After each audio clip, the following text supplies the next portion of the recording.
నమస్కారం వార్తలకు స్వాగతం. ముందుగా ముఖ్యాంశాలు. Mandakrishna Madiga press meet, CM Revanth రెడ్డిపై ఫైర్. ప్రభుత్వ సలహాదారు Sajjala Ramakrishna Reddy press meet, TDP నేతలపై ఫైర్.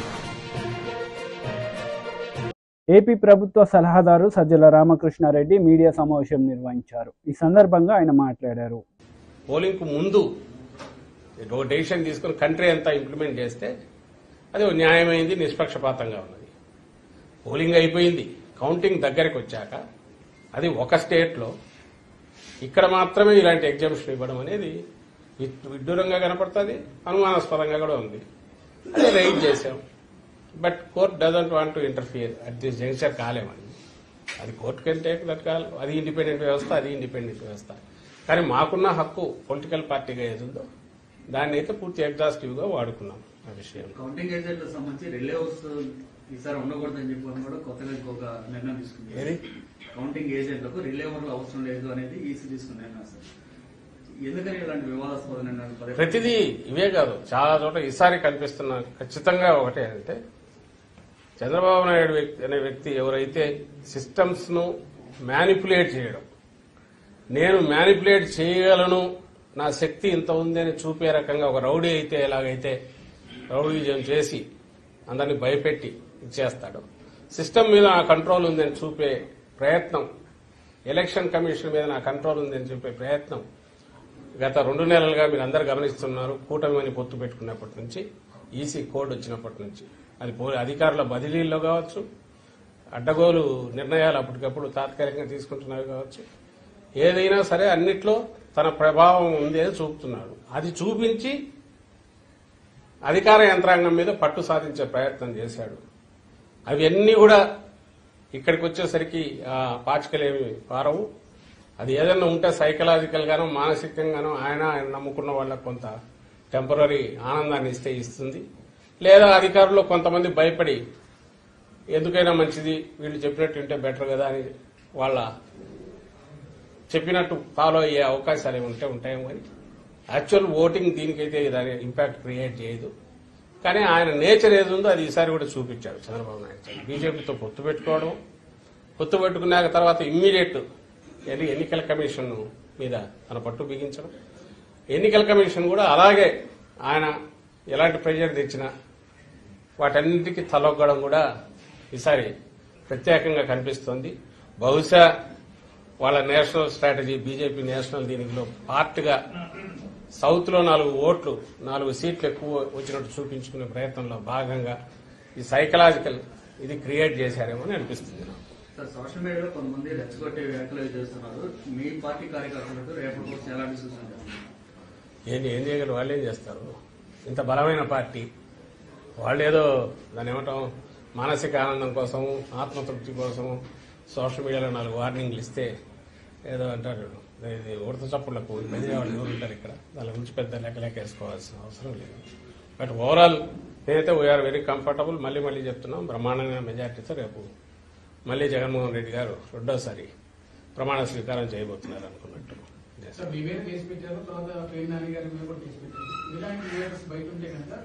కౌంటింగ్ కూడా ఇబ్బంది వచ్చేటువంటి పరిస్థితి ఉందని టీడీపీ కామెంట్ చేస్తుంది, ట్రోల్స్ కూడా చేస్తుంది. అవును, అదేదో కోర్టు ఇచ్చింది. కోర్టు డెసిషన్ దాని ప్రకారం పోవాల్సి వస్తుంది. మాకు సంబంధించిన వాడు కేసు పెట్టి చంద్రబాబు నాయుడు మీద మా వాళ్ళు కేసు పెట్టారు. అవేముంది, కేసులు నడుస్తుంటాయి. ఈ ప్రాసెస్ ఏది చేసినా నేను అనేది అసలు విషయం ఏదైతే పోలింగ్ ఏదైతే ఉందో అది అయిపోయింది. కౌంటింగ్ కు రేపటికి వస్తున్నాము. ఏదైనా రేపు మధ్యాహ్నానికి తేలిపోతుంది, రిజల్ట్ తేలిపోతుంది. ఒకవేళ గతంలో మేము ప్రతిపక్షంలో ఉన్నప్పుడు ఎట్లా బిహేవ్ చేశాము, వ్యవహరించాము, అధికారంలో ఉన్నప్పుడు కూడా అలాగే వ్యవహరించాము. చంద్రబాబు నాయుడు అధికారంలో ఉన్నప్పుడు ఎంత దుందుడుగా బిహేవ్ చేసేవాడు, ప్రతిపక్షంలో ఉన్నప్పుడు కూడా అలాగే దుందుడుగా బిహేవ్ చేస్తున్నాడు. ఆ రోజు సీఈఓ మీద అటాక్ చేశాడు. ఈ రోజు ఎన్నికల కమిషన్ ద్వారా ఇంకో రకంగా అధికార యంత్రాంగం మీద పట్టు బిగించి ఆ రకంగా అటాక్ చేస్తున్నాడు. ఆయనకన్నా అలవాటు అది. మా నాయకుడికి కానీ మా పార్టీకి కానీ సంయమనంతో ఉండడము, రూల్స్ ను ఫాలో కావడం ఇదే అలవాటు. అంత మాత్రాన వీఆర్ నాట్ వీక్. అలాంటివి ఎవడన్నా వచ్చి చిన్న పార్టీది కాగానే పుట్టి 10 ఏళ్లు కాగానే ఇంత బలమైన పార్టీ అయిన వైఎస్ఆర్ కాంగ్రెస్ పార్టీ ఇలాంటి ఉడత చప్పులకు బెదిరేదే ఉంటుంది, బెదరదు ఇలాంటి వాటి. అంటే ఇప్పటికీ కూడా అప్పులు చేసి కాంట్రాక్టులకు బిల్లు చెల్లిస్తున్నారు, వాళ్ళకి అనుకూలమైనటువంటి కాంట్రాక్ట్ బిల్లు చెల్లిస్తున్నారు. ఈసీకి లేకపోతే రాశారు సార్ టీడీపీ. అది రాశారు. ఆమె ఎవరు పురంధేశ్వరి గవర్నర్ దగ్గరికి వెళ్ళింది. అసలు వాళ్ళ అంటే ఏదో ఒక రకంగా మీడియాలో కనపడాలని ఇది చేస్తున్నారు, అర్థం కావట్లే. కానీ అప్పులు ఎన్నో ఇవెన్నో తీయమని అది ఒక చీటీ ఒక లెటర్ రాశారు గవర్నర్కు. నిజంగా వాళ్ళకి ఏదన్నా వాళ్ళు అధికారంలోకి వస్తున్నారని తెలిస్తే 2 రోజులు వెయిట్ చేస్తే అయిపోయేదానికి పోవాల్సిన అవసరం లేదు. ఏదో ఒక హడావుడి చేయాలి అనేది ఒకటి వాళ్ళకి కనపడుతుంది. ఆ హడావుడి చేయడంలో పోగానే ఇలాంటివి రాస్తున్నారు, ఇలాంటివి అలాగే లేఖలు పోయిస్తున్నారు. కానీ చంద్రబాబు నాయుడు మాత్రం సైలెంట్గా ఉన్నాడు, గమనించండి. ఆయన మాత్రం ఎక్కడ మాట్లాడట్లా, చాలా గుంభనంగా వ్యవహరిస్తున్నాడు. ఎక్కడ కూడా ఇంతవరకు కామెంట్ చేయట్లా. బహుశా తనకు పిక్చర్ తెలుసు కాబట్టి రేపు ఏం జరగబోతుంది అనేది దానికి మెంటల్గా ప్రిపేర్ అయినట్టున్నాడు ఆయన. ఓకే, ఆయన అసలు ఉన్నట్లేడు, దేశంలో ఉన్నట్లేడు నాకు తెలిసి. మాజీ మంత్రి హరీష్ రావు మీడియా సమావేశం నిర్వహించారు. ఈ సందర్భంగా పలు అంశాలపై ఆయన మాట్లాడారు. టీఎన్జిఓ సంఘానికి అసలు గతంలో ఉన్న టీఎన్జిఓలు జై తెలంగాణ అంటే భయపడ్డారు సందర్భాలు. సమైక్యాంధ్ర పాలకులకు భయపడి టీఎన్జిఓల సంఘం మెత్తబడిపోయిన పరిస్థితులు కనబడ్డాయి. అప్పుడు ప్రధాన కార్యదర్శిగా ఉంటూ స్వామి గౌడ్ అన్న, దేవిప్రసాద్ అన్న మన ఉమ్మడి మెదక్ జిల్లా టీఎన్జిఓ ప్రెసిడెంట్ గా ఉండి, రాష్ట్ర ప్రధాన కార్యదర్శిగా ఉండి ఈ రాష్ట్రంలోని ఉద్యోగ ఉపాధ్యాయులను ఒక్కతాటి మీదకి తెచ్చి ఉద్యోగులందరూ కూడా తెలంగాణ రాష్ట్రం ఏర్పడాల్సిందే అని నినదించడములో, సకల జనుల సమ్మెలో మొత్తం పెన్ డౌన్ కు ఆ రోజు రూపకల్పన చేసి ధైర్యంగా ఉద్యోగులను ముందుకు నడిపించి కేసీఆర్ కు బాసటగా నిలబడ్డ దేవిప్రసాద్ అన్నది కూడా మన సిద్దిపేటే. ఆ అన్నను కూడా ఈరోజు గౌరవించాలి, గుర్తు చేసుకోవాలని చెప్పి అన్నను ఆహ్వానించగానే వచ్చినందుకు దేవిప్రసాద్ అన్నకు కూడా కృతజ్ఞతలు తెలియజేస్తా ఉన్నాం. ఇక మన సోలిపేట సుజాతక్క, రామ్లింగన్న మన మధ్యలో లేరు. కానీ ఉద్యమంలో ఒక జర్నలిస్టుగా, ఒక విలేకరిగా పనిచేస్తూ ఎన్నిసార్లు జైల్లో పడ్డాడో, ఎన్నిసార్లు అరెస్ట్ అయిండో. తెలంగాణ ఉద్యమంలో ఒక కాల్ వచ్చిందంటే ఫస్ట్ రామ్లింగన్న ముందుండేవాడు. అన్న మన మధ్య లేకపోయినా ఆ అన్నకు అండదండలిచ్చి, ధైర్యాన్ని ఇచ్చి, రామ్లింగన్నకు మరి బాసటగా నిలబడ్డటువంటి వారి సతీమణి సోలిపేట సుజాతక్క గారిని కూడా ఈరోజు మనం గౌరవించుకోవాలని చెప్పి మనం నిర్ణయించుకున్నాం.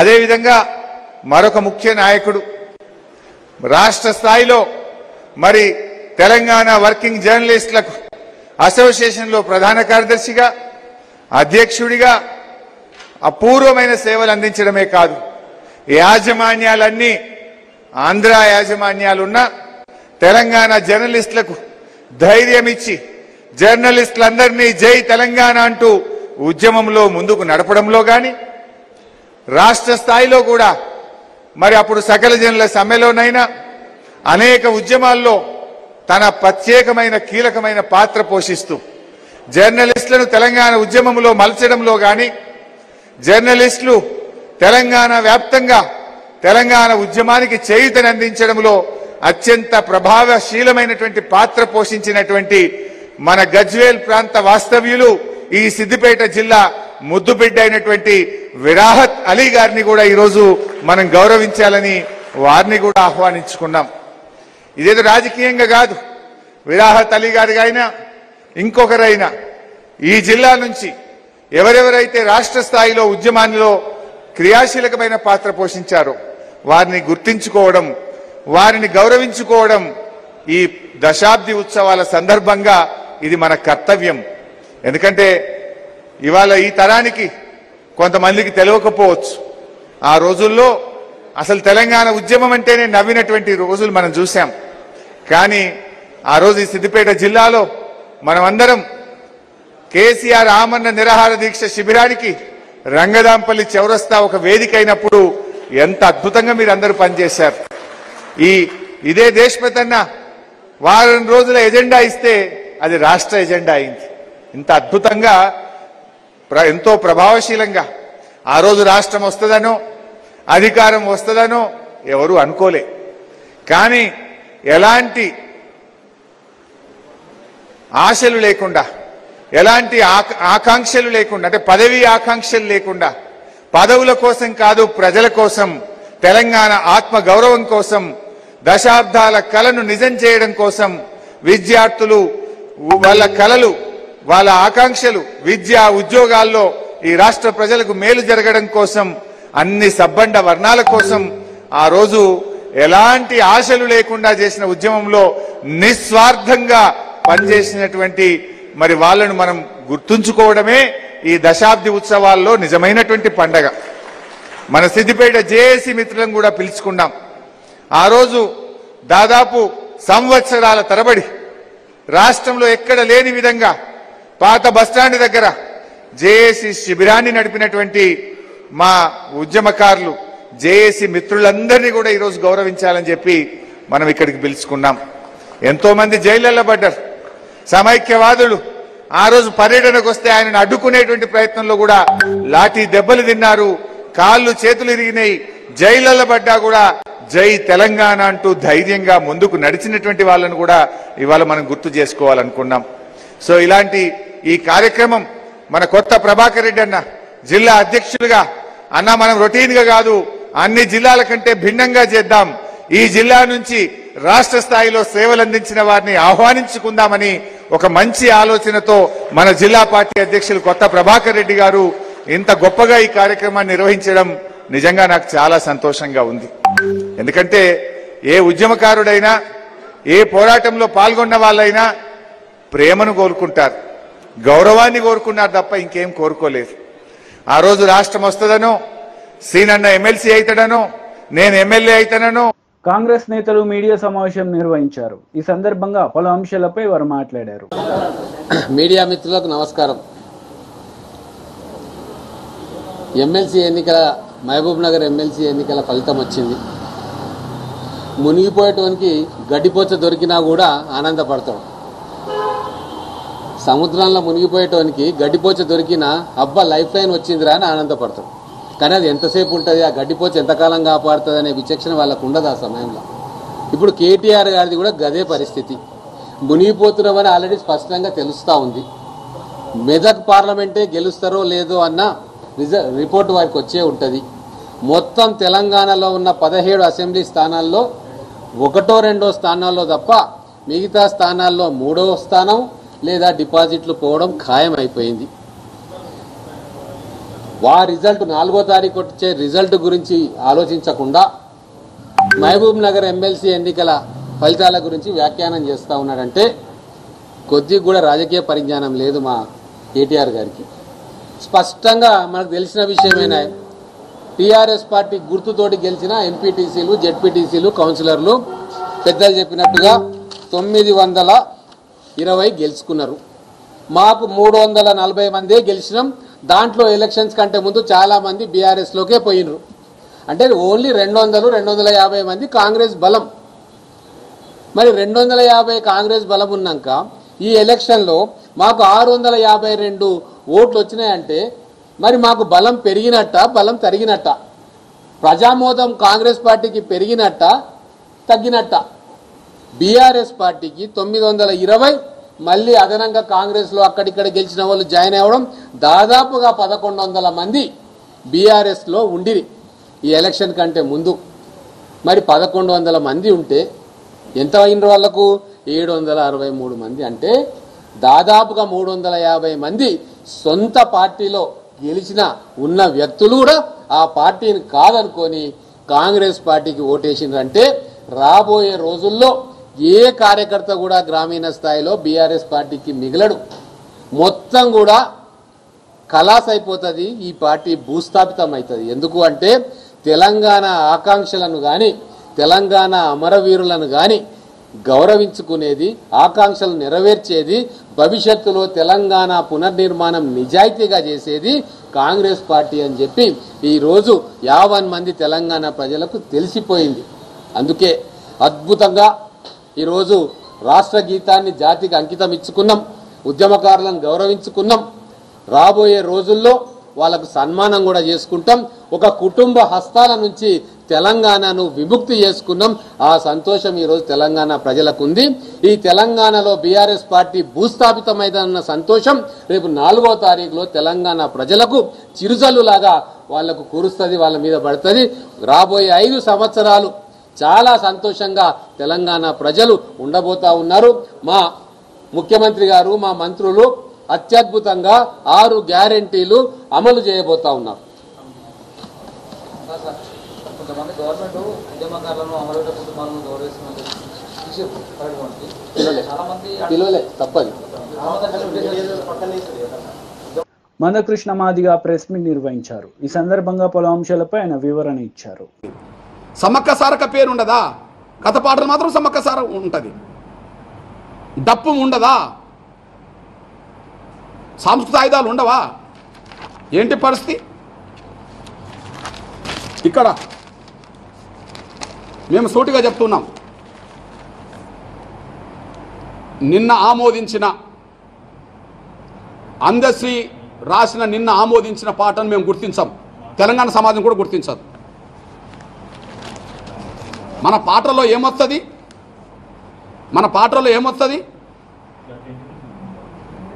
మీ దృష్టికి నేను తీసుకొస్తున్నా. నేను ఒక పాటలో మీరా సాహెబ్ కూడా పేరు వస్తుంది. ఎస్సీలది, బీసీలది, మైనార్టీలది, అగ్రకులాల్లో ఉన్న వాళ్ళందరిది వస్తుంది, బ్రాహ్మణులది కూడా వస్తుంది. ఇప్పుడు ఎవరి పేరు లేకుండా పోయింది కదా. అంటే బహుశా అందశ్రీ రాసిన పాటల్లో రెడ్డి సామాజిక వర్గం పేరేమో లేనట్టున్నది. కాబట్టి మిగతా వాళ్ళ పేర్లు ఎందుకు పెట్టాలని చెప్పి అన్నీ తీసేసినట్టున్నది నేను అనుకుంటున్నా. అందశ్రీ రాసిన పాటల్లో స్ఫూర్తిని నింపిన ఒక రెడ్డి సామాజిక వర్గ ప్రముఖుడి పేరు లేనట్టున్నది. కాబట్టి మా రెడ్డి సామాజిక వర్గం ప్రముఖుల పేర్లే లేనప్పుడు మిగతా వాళ్ళ పేర్లు ఎందుకని మొత్తం తీసేసినట్టున్నది. తీసేయమని ఈయన చెప్పినట్టున్నది, ఈయన తీసేసిండు. అంటే ఉన్న గౌరవం అందశ్రీ పోడగొట్టుకున్నాడు. అందువల్ల మేము చెప్తున్నాం, నిన్న ఆమోదించిన జూన్ 2వ తారీఖున ఆమోదించిన ఆ గీతాన్ని తెలంగాణ సమాజం అంగీకరించదు, ఆమోదించదు. స్పష్టం చేస్తున్నా నేను, తెలంగాణ సమాజం అంగీకరించదు, ఆమోదించదు. నేను మళ్ళీ చెప్తున్నా, ఆనాడు ఉద్యమ కాలంలో పాడిన పాట తెలంగాణ సమాజాన్ని నిద్రలేపింది, యుద్ధంలో నిలబెట్టింది. ఇప్పుడు నిన్న పాడిన పాట అందరినీ నిద్రపుచ్చేటట్టు చేసింది. మేము పాలిస్తాం, మీరు నిద్రపోండి అని చెప్పేసింది. అంటే ఇది జోలపాడినట్టు చేసింది. ఆ 3 చరణాలే జోలపాడింది, కానీ 12 చరణాలు యుద్ధంలో నిలబెట్టింది. అది యుద్ధంలో నిలబెట్టింది ఆ పాట. ఇప్పుడు ఈ పాట నిద్రపోండి అని చెప్పి జోలపాట పాడింది. బహుశా ఇప్పుడు పాలకుడికి కావాల్సిందేంది? అందరినీ నిద్రపుచ్చడమే కదా. రేవంత్ రెడ్డి గారు కావాల్సిందేంది? నిద్రపుచ్చడమే కదా. కాబట్టి నిద్రపుచ్చే పాటగా దాన్ని తయారు చేసిండా అనే విషయం కూడా మేము స్పష్టం చేస్తున్నాం. అంటే కీరవాణ్ణి పెట్టిండా లేదా ప్రాంతీయ దృక్పథంతో ఇంకో కోణంలో నేను మాట్లాడతలేను. ఆడ ఎవరిని పెట్టిండా నేను మాట్లాడతలేను. కానీ ఆనాడు అందశ్రీ మొత్తం పాట తెలంగాణ 3 కోట్ల మంది పైగా ప్రజల్ని నిద్రలేపింది, యుద్ధంలో నిలబెట్టింది, తెలంగాణ సాధించే భూమిక పోషించింది. అంటే ఆనాటి పాలకుల్ని ప్రశ్నించే స్థాయికి తీసుకొచ్చింది. కానీ ఈ పాట ఈనాటి పాలకులకు ఊడిగం చేసే విధంగా తయారు చేసిండ్రు, దాన్ని నిద్రపుచ్చే ప్రయత్నం చేసిండు అనే విషయం కూడా స్పష్టంగా రుజువుతుంది. కాబట్టి మళ్ళీ చెప్తున్నాం, ఈ పాటను ఆమోదించేది లేదు, అంగీకరించేది లేదు. నేనే కాదు, తెలంగాణలో ఉండబడే మొత్తం 3 కోట్ల మంది ప్రజలు నిన్న పాడిన ఆ పాటతో అసలు పాటకు విలువ లేకుండా పోయింది, పాట రాసిన అందశ్రీకి విలువ లేకుండా పోయింది, ఆమోదించిన రేవంత్ రెడ్డి గారికి అతనికి స్పృహ లేకుండా పోయింది. ఆయనకంటే స్పృహ లేదు, ఎందుకంటే తెలంగాణ ఉద్యమంలో పాల్గొన్నాడు కాదు. కాబట్టి ఏనాడు జై తెలంగాణ అని అన్నాడా? అసలు ఏనాడన్నా జై తెలంగాణ అన్నాడా? ఉద్యమంలో ఉధృత రూపం దాల్చున్నప్పుడు అన్నాడా? అనలేదు. కాబట్టి ఆయన నాయకత్వంలో నిన్న జరిగిన ఉత్సవాలు అది కాంగ్రెస్ పార్టీ వాళ్ళు చేసుకున్న ఉత్సవాలు ఉన్నాయి, కానీ తెలంగాణ మొత్తం సమాజం నిర్వహించిన ఉత్సవాలుగా అవి లేవనే విషయం కూడా మేము స్పష్టం చేస్తున్నాం. ఈ విషయంలో ఇంకొకటి గుర్తు చేస్తున్నాను నేను. నంబర్ 1, రేపు ఉద్యమ కాలంలో అందశ్రీ రాసిన ప్రతి పదం ప్రతి అక్షరం ఉండే విధంగా అన్ని పార్టీలు ఒప్పిస్తాం. ఉద్యమ కాలంలో ఏ పార్టీ అయితే ఏ అక్షరాలతో కూడిన పదాలు అయితే ఉన్నాయో, ఏ అక్షరాలతో కూడిన ఏ పదాలు ఏ చరణాలు అవుతున్నాయో జయ జయ తెలంగాణ నుంచి మొదలుకొని చివరి వరకు ఏదైతున్నదో ఆ మొత్తం పాటను ఖచ్చితంగా తెలంగాణ గీతంగా ఆమోదించాల్సిందే అని చెప్పి అన్ని పార్టీలు ఒప్పించే ప్రయత్నం చేస్తాం. ఈ విషయంలో నా సోదరుడు రాష్ట్ర అధ్యక్షుడు బీజేపీ అధ్యక్షుడు కేంద్ర మంత్రివర్యులు ముందు కిషన్ రెడ్డి గారిని కలుస్తాను. ఇది పూర్తి పాట ఉండే విధంగానే దాన్ని మేము ఆమోదిస్తాం తప్ప ఇప్పుడు ఆమోదించి ప్రకటించింది మేము ఆమోదించమని ఆయనతో ప్రకటన చేసే ప్రయత్నం నేను చేస్తాను. సేమ్ టైం కేసీఆర్కు తెలంగాణ ఉద్యమకాలంలో నిమ్మరసించింది మేమైనా కారణాలు ఏమైనా కేసీఆర్ మమ్మల్ని ఆనాడు స్వాగతించలేకుండా పోయిండు. తర్వాత కనీసం అపాయింట్మెంట్ కూడా ఇవ్వలేకుండా పోయిండు. కొంత నిర్బంధం కూడా పెట్టిండు. ఆ బాధ మాకు ఆవేదన ఉన్నా ఈ గీతం సందేశాన్ని బతికించడానికి ఈ తెలంగాణ గీతం సందేశాన్ని బతికించడానికి అవసరం అనుకుంటే పూర్తి పాఠం మేము అంగీకరిస్తున్నాం. పూర్తి పాటను మేము అంగీకరిస్తున్నాం. గతంలో 10 ఏళ్ళ అధికారం ఉండి దాన్ని ఆమోదించకపోవడం కొంత పొరపాటు జరిగిందని, కానీ ఇక ముందు అందరం కలిసి అదే పాటను ఆమోదిస్తామని చెప్పి ఖచ్చితంగా కేసీఆర్ గారిని కూడా కలిసే ప్రయత్నం చేస్తాం. టీడీపీ పోలిట్ బ్యూరో సభ్యులు వర్ల రామయ్య మీడియా సమావేశం నిర్వహించారు. ఈ సందర్భంగా సీఎం జగన్ రెడ్డిపై మండిపడ్డారు. నేను ఈ రోజున చీఫ్ సెక్రటరీ గారిని అడుగుతున్నా, ఈ రోజున ఫైనాన్స్ సెక్రటరీ సత్యనారాయణ గారిని అడుగుతున్నా, మీరు ఇష్టం వచ్చినట్లుగా దోచిపెట్టింది నిజం కాదా? కమిషన్ల కక్కుర్తిపడి కాదా? రిలీజ్ చేయండి శ్వేతపత్రం. ఏ ఖాతాలో ఎంత రిలీజ్ చేశారు, ఏ కాంట్రాక్టర్కి ఇవ్వాలి, ఏ కాంట్రాక్టర్ క్యూలో ఉన్నారు, ఎవరు ముందు వరుసలో ఉన్నారు, ఎవరు ముందు పనిచేశారు, మీరు ఎవరికి చెల్లించారు? ధైర్యం ఉందా? చెప్పే ధైర్యం ఉందా అని చెప్పి నేను అడుగుతున్నా ఈ రోజున ఈ ప్రభుత్వాన్ని. ముఖ్యంగా సిఎస్ గారిని అడుగుతున్నా. ముఖ్యమంత్రి లేడు, అయిపోయింది, రేపటితో అవుట్. ముఖ్యమంత్రి గారు అవుట్ రేపటి నుంచి.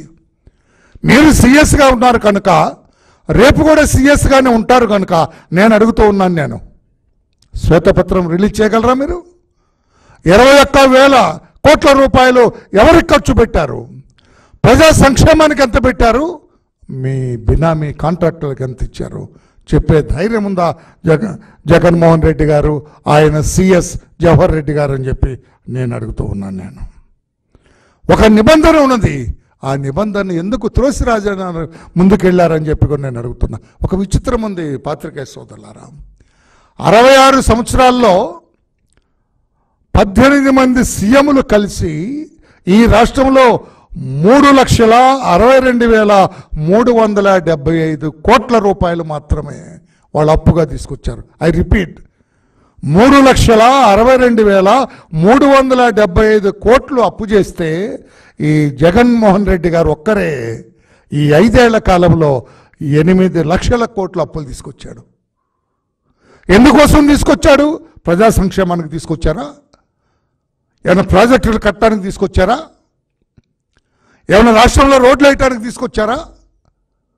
లేకుంటే బిడ్డలకు ఉద్యోగాలు కల్పించడానికి తీసుకొచ్చారా? లేదే.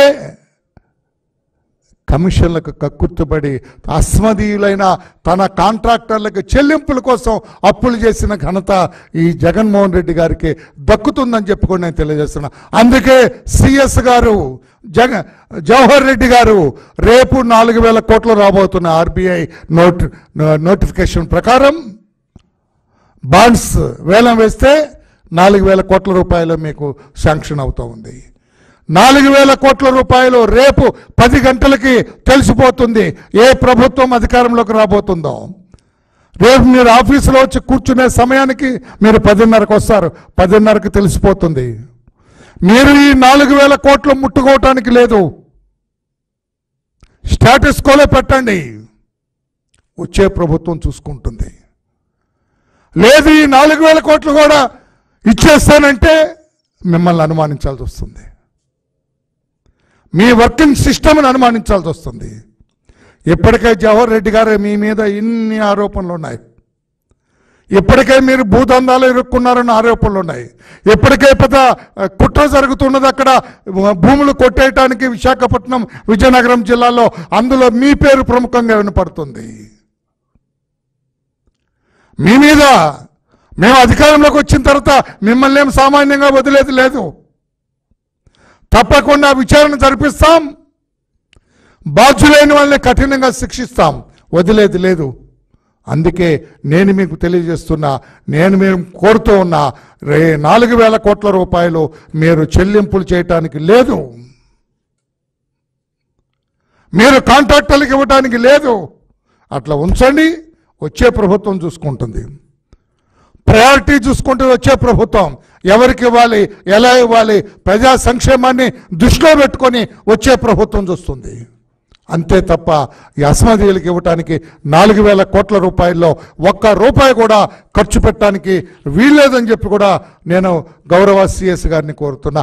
ఒకవేళ మీరు రేపు తగుదునమ్మా అని సిఎస్గా ఉన్నాను కదా అని, అసలు నన్ను అడిగితే రేపు 10 గంటలకి సిఎస్గా మీరు తొలగిపోవాలా?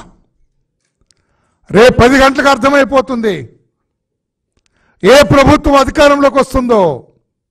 అది మీరు ఆశించిన ప్రభుత్వం రాదు. ఏ ప్రభుత్వం అధికారంలోకి వస్తుందో మీరు ఆశించిన ప్రభుత్వం రాదు. అప్పుడు మీరు సిఎస్గా కొనసాగటంలో ఔచిత్యం ఉందా?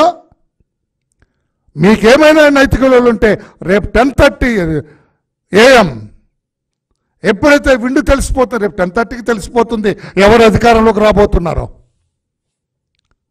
రేపు 10:30కి మీకు అర్థమైపోతుంది ఎవరు అధికారంలోకి రాబోతున్నారో. వెంటనే మీరు మీ పదవి నుంచి తప్పుకోవాలని చెప్పి కూడా నేను డిమాండ్ చేస్తున్నా. మీకు కొనసాగే నైతిక హక్కు లేదు జవహర్ రెడ్డి గారు. టీడీపీ లీడర్ మీడియా సమావేశం నిర్వహించారు. ఈ సందర్భంగా పలు అంశాలపై ఆయన మాట్లాడారు. ఫలితాలతో ఈ రాష్ట్రానికి మోక్షం లభిస్తూ ఉంది. అంతేకాదు జగన్ పరిపాలనలో ఎమ్మెల్యేల దోపిడీ, మంత్రుల దోపిడీ, నాయకుల దోపిడీ, ముఖ్యమంత్రి దోపిడీ, సలహాదారుల దోపిడీ, ఎక్కడైనా అంతు లేకుండా రాష్ట్రం నలుమూలలా దోచుకున్నటువంటి చరిత్ర జగన్మోహన్ రెడ్డిది.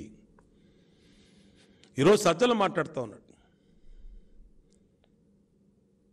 ఓటమి తెలుసుకున్నటువంటి వైసీపీ తాడేపల్లి కార్యకర్తలను రెచ్చగొడతా ఉన్నాడు. మీరు వెళ్ళి తిరగబడండి, కౌంటింగ్ సెంటర్లో గొడవలు చేయండి,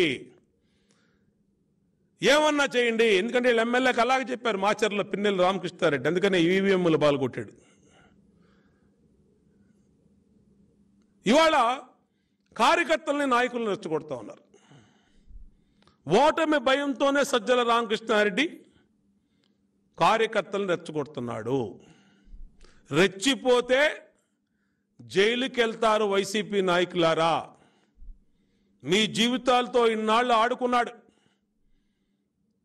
సజ్జల లాంటి సలహాదారులు కానీ, వైసీపీ మంత్రులు కానీ, దాడేపల్లి కానీ వాళ్ళు కుబేర్లు అయిపోయారు. ఇంకా మీతో ఆడుకోవటం కోసం మిమ్మల్ని రెచ్చగొడతా ఉన్నారు.